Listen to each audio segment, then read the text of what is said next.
We start with a rather disturbing issue, and 2 fire officers are in critical condition after a 2-story building collapsed on them at West Legon in the Ga East municipality yesterday. Now, the 2 were part of 4 fire officers on the top floor of the building, helping to douse a fire which had engulfed the building. All 4 officers were thus trapped under the beam said to be a commercial building.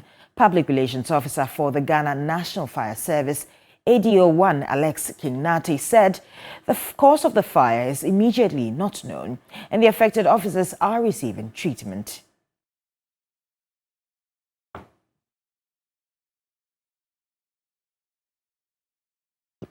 To one of our headline stories now, 6 persons have been sentenced to death by hanging after they were found guilty of conspiracy to commit treason and committing high treason by an Accra High Court. Now, counsel for Assistant Commissioner of Police Benjamin Agozo, one of the 3 persons acquitted, has said they will sue government for what they describe as malicious prosecution of their client.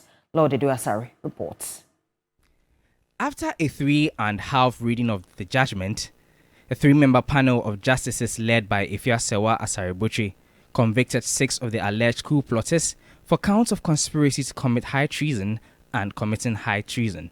The Financial and Economic Court too, however, acquitted ACP Benjamin Agojo, Colonel Samuel Kojo Gameli, and Lance Corporal Seidu Abubakar. Attorney General Godfrey Adame expressed satisfaction at the court's judgment. The integrity of the judicial process of Ghana, it shows that the judicial process in Ghana actually works. Indeed, if you look at the judges and their examination of the evidence, it was such a meticulous study of all the evidence that has been put together by the prosecution. Under which the trial has been conducted, we must also pay compliment to the Ghana Armed Forces, the military command, especially the defense intelligence, who picked up the right signals and cleverly monitored them and indeed gathered the evidence. Otherwise, I'm sure Ghana perhaps would have been in disarray by now. But lead counsel for ACP Agojo, lawyer Martin Pebu, expressed disappointment at the treatment of his client. That's all that he said. So he said, look, if you are going to demonstrate on such matters, pass through the legal channels. That's what I said. And yet the state drove a very frivolous case, frivolous to the highest degree around his neck. And today you see the court has exonerated him. We'll sue the state for compensation. But this case has always been frivolous against him from day one. Victor Kojoga Adaudu, one of the counsel for the convicted persons, said they would appeal. They hadn't critically looked at some of the cross-examination and evidence, some of the loopholes. And I think that is a process. We would definitely be going to the Supreme Court for it to also look at the evidence. We believe that some of the charges, you saw the soldiers, it was conspiracy, but they've been acquitted on the substantive charge. So these are things that we would test. Donya Kafui Bright Alan Deborah Ofosu, Lance Corporal Ali Solomon, Lance Corporal Sylvester Akapiu, Warrant Officer 2 Esther San Dekuwini, and Johannes Zikwi were whisked away by police personnel to begin their sentences after the judgment by the court. Hearing of the case began on June 8, 2021, after the accused persons were arrested, charged, and arraigned in 2019. Lord Idwasari, TV3 News, Accra. Well, we'll stay on this issue, and posterity has charged, and they have come out with heads held high. This is a story of Assistant Commissioner of Police Benjamin Agozo, Colonel Samuel Kojo Gameli, and Lance Corporal Seidu Abubakar. The trio have been acquitted and discharged by an Accra High Court after they were found not guilty of abetment to commit high treason. Lord Eduasari has more.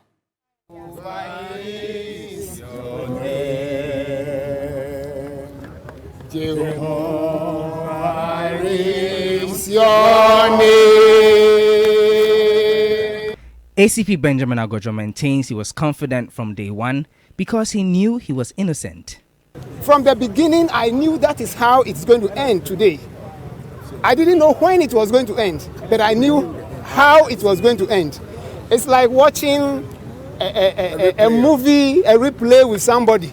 You know the end, but the person doesn't know. So you people didn't know the end. I knew the end. So you're confident? I was too confident. Overcome with emotion, Lance Corporal Seidu Abubakar was full of thanks to God. I was praying for God to answer my prayer and take me out of this issue for part of 5 years. And God has done it. God has done it. Now I know that I'm serving a living God. I'll continue to pray. I will pray, commit my entire soul to Almighty Lord. But for Colonel Samuel Kojo-Gameli, his years of experience in the military has taught him to remain resolute in the face of affliction. I've been to areas that have witnessed destabilization, whatever. I was one of the officers in the Ghana Armed Forces now. I think we are only about 2 or 3. That went to Ekumon Gambak 1. Right? From there, the genocide, Rwanda, I was there. Lebanon, I was there several times. Sudan, I was all crisis. So why should I come and then support whoever may or want to do something like that? So because of that, I'm a professional. Having worked for Armed Forces over 30 years now. This is frivolous, whatever it is. But well, we thank God. On July 12, 2022, the prosecution closed its case after calling 13 witnesses in the trial, which started on June 8, 2021.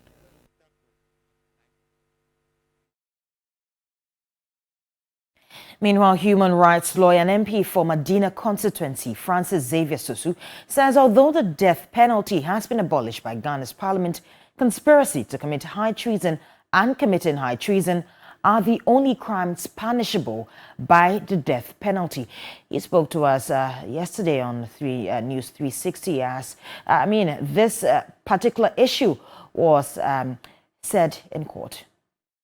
On the 2nd of August 2023, the President assented to the Criminal Offences Act, and it became Act 1101, which is Act 23, which abolished death penalty for ordinary crimes. And that did not include treason and high treason as it relates to the 1992 Constitution.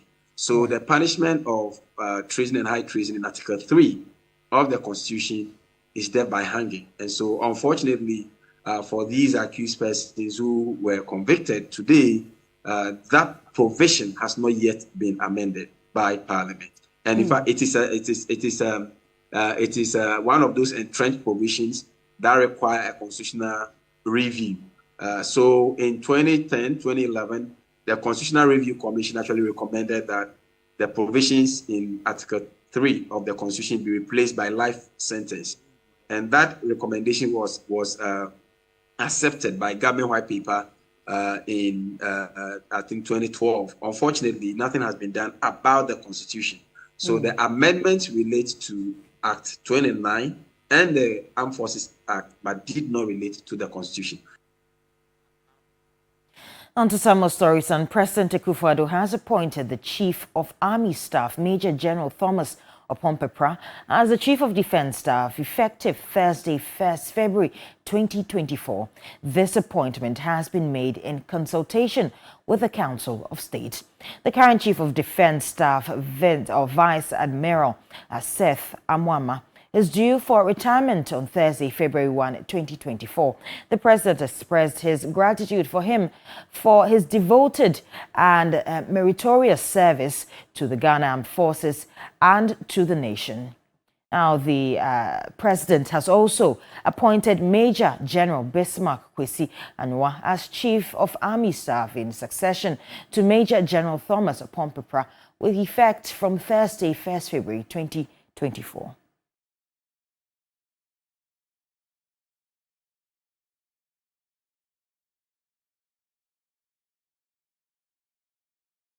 Now, away from that, the National Labour Commission has instructed striking members of the Senior Staff Association, Universities of Ghana, Federation of Universities, Senior Staff and Teachers and Educational Workers Union to call off their strike before any negotiations could go ahead with the Finance Ministry and the Ghana Tertiary Education Commission on February 1. The association's leadership stated that they must communicate the information to their members before making a decision. George Quainin was at the meeting and reports. The association's leadership before the meeting stated that they were attending with an open mind. After an hour and a half, it was resolved that the striking members call off their industrial action before deliberations with the Finance Ministry on their Tier 2 pension fund and the Ghana Tertiary Education Commission on the overtime allowance on weekend and holiday work on February 1. This, the association say, they cannot without consulting their members. The point still remains that we are not on our own, and we have to report whatever has transpired here to our rank and file. The moment you pay less, the beneficiaries are not going to get the full benefit of these monies, because the monies will not be put in proper investment for the full returns. And that is where our worry is. The National Labour Commissioner says that negotiations cannot go on during a strike. Now, you brought 3 issues. 2 have been solved, right? The first one, your allowances, has been solved. The UMAT and the UCC has been solved. The third one, which is now in issue, the party against whom you are contesting says, I am guilty. However, you let's sit down and then I know how to go and correct it. The person says, yes, we agree, we owe you, we are going to pay. You talk about interest. The interest is determined by law. However, let's negotiate. So if they continue with the strike, on what basis? Although the overtime allowance on weekend and holiday work has been restored, it is yet to take effect, which was one of the reasons that triggered the strike. Let's do some politics now. And as the day to elect parliamentary candidates for the New Patriotic Party inches closer, harvest time for delegates also beckons. For the delegates, their market booms when the contestants are in multiple numbers. Now, in constituencies where candidates are going unopposed, the delegates appear unhappy for missing the opportunity to cash in. Money has always been an essential electoral resource, but the growing trend of politics of moneycracy is becoming a huge burden to persons seeking political office. Aspirants tend to be an overnight philanthropist by sharing money and other goodies. For most delegates, one has no business contesting for a political office if he has no money to share. Abdelbaki Imam Hussein is one of the 1,195 MPP delegates in the Oforikrom constituency of Ashanti region. He is excited that 5 persons are contesting for the parliamentary candidate slot for the party on Saturday. This has raised his hope of cashing out as a delegate. Bibi say no eduru ye ma yesere. Denti na meka so say ma yesere. Say obi a obebia mesrew to ma me. Say o ma obe 5,000, we ma 5,000, we ma 5,000 obo ma wo say. Why ye jepade ebeboa enti contest li de omo be bebre e de pa. Wan fan ba meto ama wana. Ye the dolly et bitam so na so de ma me. O de ma me so ebeboa me pa. But Ibrahim Zakaria, a delegate in Ejiso, appears unhappy over a no contest in his constituency. The incumbent member of parliament for the area, Dr. John Kuma, would only have to be acclaimed on Thursday, January 25, because he stood unopposed. This, Ibrahim claims, has deprived delegates from getting any money. I'm very disappointed. I know it might not go down well with the incumbent MP because he's going unopposed. I don't have any malice, but delegates, we have read there was a contest. The previous election, it was a very nice experience going for meetings. And when you go for meetings, you get something for transportation and other stuff. So that's how it is. It will have, if there was to be a contest in the Joso, it would have been very nice for the delegates, money-wise. Though a staunch supporter of Dr. Stephen Amwa, the incumbent MP for Inshiayeso, Kobna Owusu said his prayer for a contest has been answered as a former MP for the area, Kennedy Kankam, stages a comeback. He contended that election period is their harvest time. Edu Samri and Ayenso delegates in Yoko Island, Aso. Inti yanso aduru yamra ye beje chema untumi no national election omo koje ye regional omo je ye yanso aduru ye so ye ba beje ti election de baso a e pepa me on oppose me na me support. For delegates, it is yet another cocoa season, a time for them to cash out from these parliamentary candidate aspirants. It looks like declaring one contestant as unopposed often cause a great harm to delegates as they fail to get their share of the booty. On the other hand, multiple aspirants boost the stomach welfare of grassroots delegates and rural economy. Ibrahim Abubakar, TV3 News. Still in politics, flag bearer of the National Democratic Congress, John Mahama, has taken his landmark campaign promise to the Ashanti region, the stronghold of the governing New Patriotic Party. Kamala Kluche reports. The expression of discontent and outrage from the residents of Kumasi on the governance of the NPP in its stronghold of Ashanti. All these beautiful structures were built by Mahama.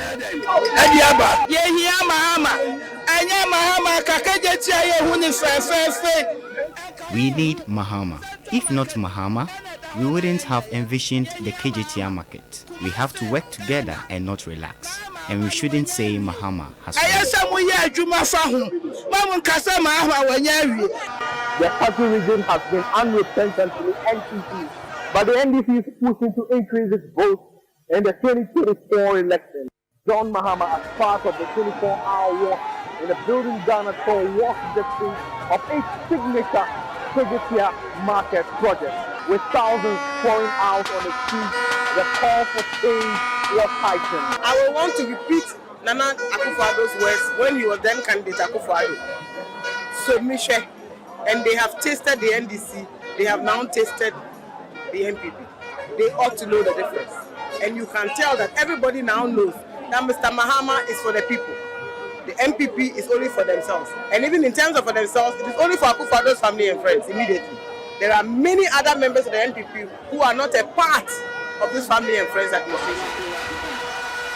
Moments thereafter, the Jubilee Park played host to a mammoth rally to climax the 24-hour war. John Mahama was blunt on the party's reconciliation efforts. Election are ye parliamentary candidates. Reconciliation committee call round. Pama Chow say, Obia and Jemunenka, nine Nayanya Bakubium. Obi so say, Menkwame dear, say, Man Patamia, party name ye.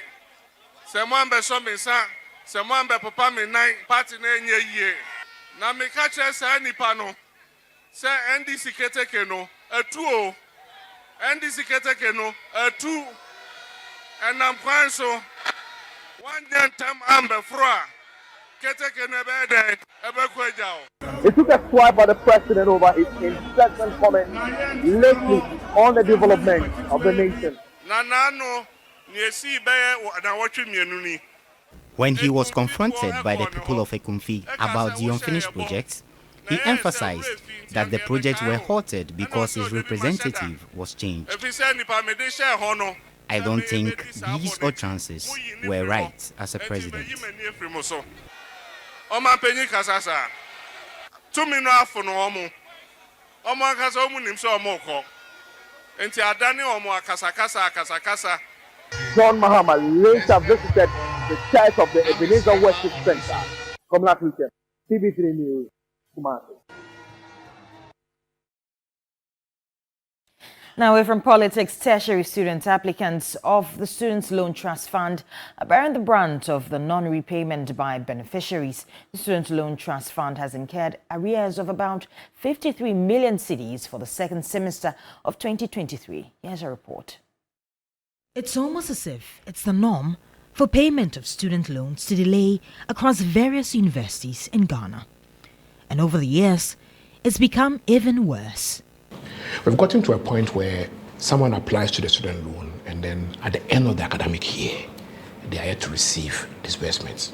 Currently, the Ghana Students' Loan Trust Fund is in arrears of about 53 million cedis, covering payment for the second semester of 2023.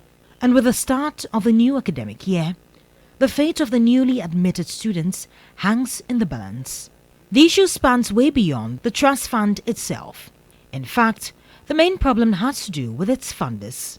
The funding source to the student loan scheme hasn't been expanded. And indeed, it hasn't just not been expanded. Cash flows from these sources are actually constricted because there are 3 sources of funds. GOG in the annual budget, and I saw about 6 million, very, very inadequate.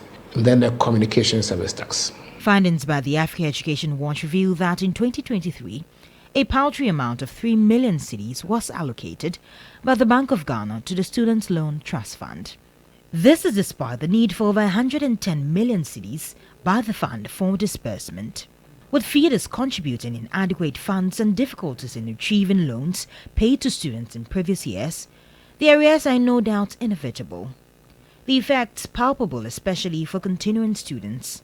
While some are unable to complete registration due to lack of payment, others have been forced to cough out the fees by themselves just to be able to graduate.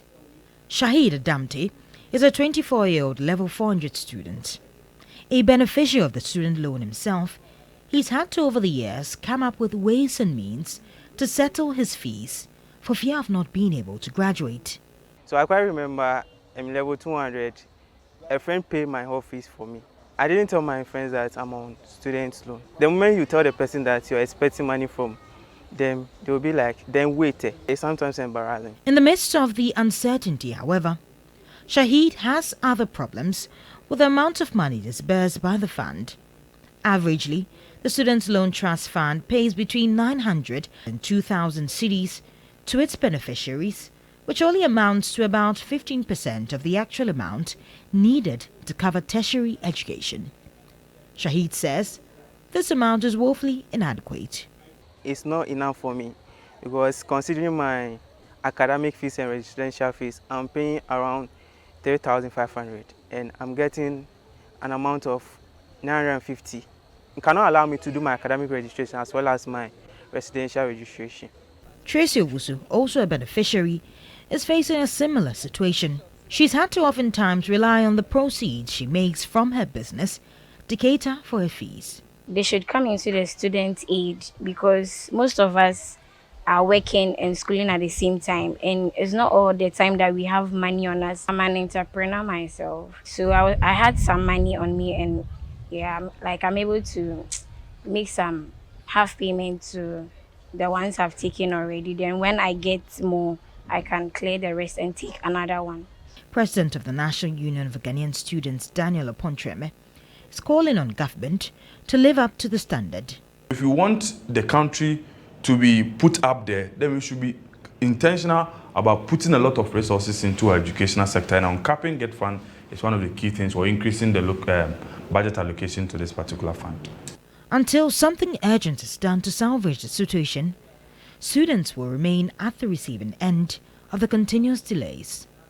Judith Brown, TV3 News, Accra.